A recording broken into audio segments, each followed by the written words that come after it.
Bonjour Frédéric, allons-y. C'est évidemment la guerre contre les terroristes islamistes qui en une de la plupart des journaux. Vous voyez par exemple parmi beaucoup d'autres les gros titres du Figaro ou de Direct Matin. La France refuse de céder à la terreur islamiste, dit le Figaro. La France visée par la menace djihadiste selon Direct Matin. Mais il y a un journal qui est plus surprenant, c'est Libération. Libé qui se demande si cette guerre est juste. Voyez la une. Pourtant, ça semblait évident jusqu'à présent, mais Libération a quand même quelques arguments pour poser cette question. Disons que le problème, c'est plutôt qu'on n'est pas très au clair sur ce qu'on veut faire exactement. C'est une guerre qui se cherche, écrit le journal. On sait très bien qu'il va être difficile de supprimer complètement les terroristes de l'État islamique autoproclamés en Irak et en Syrie. Alors la question, c'est surtout, même si on y arrive, qu'est-ce qu'on mettrait à la place, nous autres Français et Américains qui faisons la guerre là-bas? Est-ce qu'on veut remplacer les terroristes par les gouvernements officiels de l'Irak ou de la Syrie, qui ne sont pas très fréquentables ni très organisés? Ça fait 10 ans, écrit Libération, qu'on fait n'importe quoi de toute façon au Moyen-Orient depuis George W. Bush, qui voulait absolument renverser Saddam Hussein sous prétexte des fameuses armes de destruction massive qui sûrement n'existaient pas.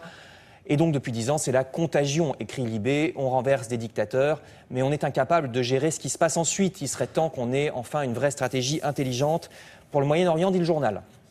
En même temps, on ne peut pas non plus laisser agir les islamistes, répond le journal La Croix, journal qui rappelle ce que c'est exactement que ces terroristes, le fameux Daesh, les initiales arabes pour l'expression État islamique. Comment sont administrées les villes tenues par Daesh? Eh bien, les femmes sont obligées d'y porter le voile intégral. Elles n'ont plus le droit de sortir seules. Elles doivent être accompagnées en permanence d'un homme de leur famille. Et si vous ne respectez pas la charia, les islamistes estiment qu'ils peuvent parfaitement vous exécuter. Vous trouverez tous ces détails dans La Croix, d'ailleurs. Il commence à y avoir une réaction internationale des musulmans eux-mêmes contre ça. Vous lirez dans le Figaro un appel de Saleh Muslim, c'est l'article du fond. Saleh Muslim, c'est le président du parti kurde syrien. Il demande que l'Occident les aide, les Kurdes, à exterminer les djihadistes. Il dit bien exterminer, vous voyez sa phrase dans le Figaro. Et il y a aussi un mouvement qui commence sur Internet. Alors là, c'est la jeune fille qu'on voit à l'avant-plan, très pratiquante, vous voyez, elle est voilée, mais elle tient une pancarte « Not in my name », pas en mon nom. Les crimes des djihadistes n'ont pas à se réclamer de mon islam, dit-elle. C'est une campagne sur Internet qui part pour l'instant de Grande-Bretagne, des musulmans qui disent qu'il faut se désolidariser nettement des djihadistes. On verra si ça prend. Enfin, un dernier mot sur ce sujet. En fait, c'est un dessin de Cabu, dans le Canard enchaîné.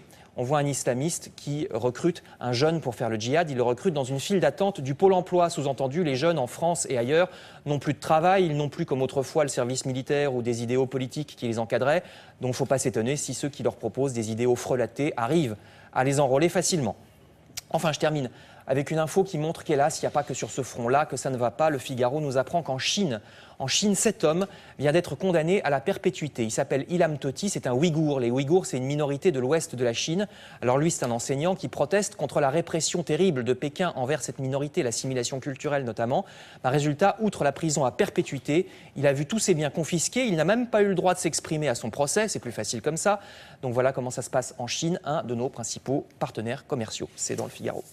Merci beaucoup.